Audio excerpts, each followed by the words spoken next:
ने मार्केट के विशेषज्ञ श्री भसीन साहब हमारे साथ जुड़ते हुए। संजीव जी नमस्कार, आपको शुभ दिन। और जो आप पिछले 4 दिन से कह रहे हैं कि भाई बाजार में हेज लेके चलो अपने पोर्टफोलियो में, आज बखूबी काम करती हुई दिन का लोएस्ट लेवल निफ्टी आपके सामने 15,610। बताइए कहाँ जा रहा है बाजार और आज क्या करना चाहिए बचे हुए 34 मिनट में?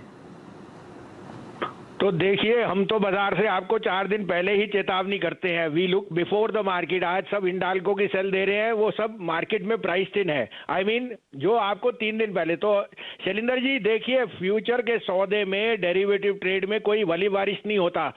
प्रॉफिट अगर नहीं बचाया, बुक नहीं किया तो मुश्किल होती है और बाजार से निकल नहीं सकते। इस कारण से हेज करना जरूरी है। कुछ लीजिए, कुछ बेचिए, मार्केट में बने रहेंगे। टॉप और बॉटम में और आप नहीं पकड़ सकते। I think for some time the market is over bought on the large caps. और जिस तरह से तेजी आपने मिड कैप में देखी, वहां भी काफी फ्रॉड दिख रहा था। Across the board profit booking आ सकती है। यूएस में कल इन्फ्लेशन डेटा है, तो एक दिन और आप चलेंगे, वापस आप जाएंगे। But be cautious, take some profit home and wait for decline where you can reenter or keep a hedge. There is no other foolproof way of lasting in this market. मैंने कल आपको bank Nifty दोपहर को भी short कराया था, नहीं तो मैं नॉर्मली इंडेसेस में अभी भी मैं कहता हूं कि bank Nifty is the weakest link. ICICI, state bank कहीं नहीं जा रहे। और आपको कल फेडरल बैंक 87.88 में बिकवाया था, आज 83.75 बिक गया। तो आपका हेज होता तो आपको 4% शॉर्ट वाला भी दे के जा रहा है। अब आपके लिए दो सेल, एक बायस हैं। आप कहे तो मैं शुरू करूं? जी भसीन साहब, तो अब आपका जो मूड है वो बिकवाली की तरफ ज्यादा है। बताइए कौन से ऐसे 2 काउंटर्स हैं जहां पर आपका कहर टूटने वाला है?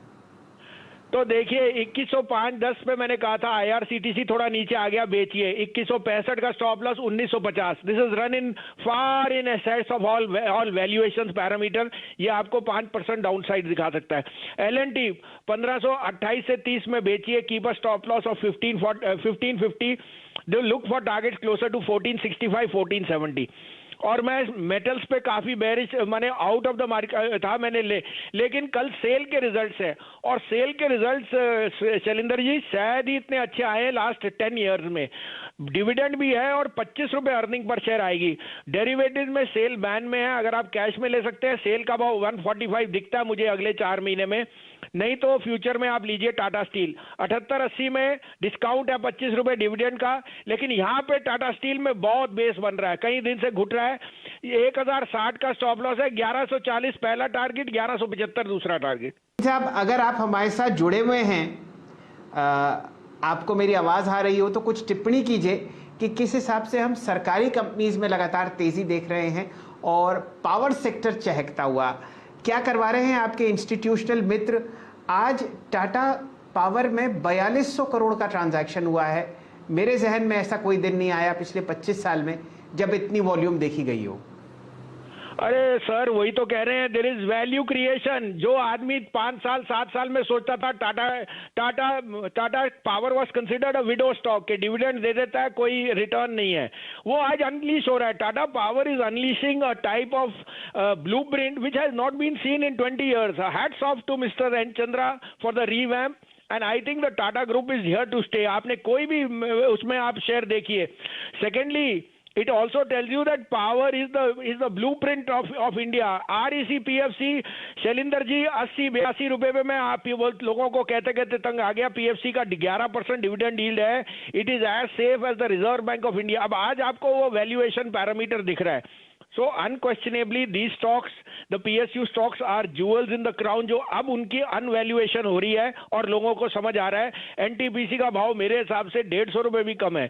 तो REC PFC NTPC on declines buy along with power grid, but right now like I'm saying there is froth on the market, so you can get lower level. आपको भसीन साहब यहाँ पे कुछ अंडर ओनरशिप भी दिखती है, क्योंकि याद नहीं आता कब किसी म्यूचुअल फंड को आपने महीने में इन स्टॉक्स को ऐड होता हुआ देखा। हम सब लोग म्यूचुअल फंड पोर्टफोलियोज भी ट्रैक करते हैं, तो वहाँ से भी कुछ आपको सुगबुगाहट आती हुई दिखती है खरीदारी की इन काउंटर्स पर? बिल्कुल, आपने you hit the nail on the head, क्योंकि कोई भी फंड मैनेजर होता था बोलता था पीएसयू से तो मैं बहुत दूर हूं, और उसका अंडर परफॉर्मेंस ही पीएसयू और मेटल्स ने किया है। कोई 350 पे टाटा स्टील लेता नहीं था, लेकिन जब से मिस्टर झुंझुनवाला ने 700 पे आके एक टिप्पणी दी, मैं तो बहुत पहले से, उन्होंने कहा 700 रुपए पे टाटा स्टील 7 टाइम ट्रेड करता है, जबकि 28,000 पे श्री सीमेंट 40 टाइम ट्रेड करता है। Why should Tata steel be 1500 rupees, and he was proven correct. तो आपने देखा है 1100 के ऊपर सारी दुनिया टाटा स्टील में आ गई और तभी वो शेयर नहीं चल रहा। लेकिन ये शेयर बाजार है, पीएसयूज में जो अंडर परफॉर्मेंस था मेरे हिसाब से खत्म हो गया है, और 2-3 साल के लिए जो सबसे बड़ा वेल्थ क्रिएटर है वो पीएसयूज है। साथ में गवर्नमेंट ने अपना निर्णय भी दे दिया, we have no business to be in business. तो मैं आपको बता नहीं सकता कि अगर आप लास्ट 5 साल के पेशेंट इन्वेस्टर थे, you are richly rewarded, but अभी भी स्टार्टिंग है। कोल इंडिया 90, 95, 100 में महीनों तक, साल तक रहा, अब उसमें वैल्यू अनलॉकिंग आ रही है, तभी 160 का भाव। So there are lot of jewels in the blueprint, and I think they are just seeing discovery, and like you rightly pointed out, this is the time mutual funds are upping their stake because they are underperforming the market.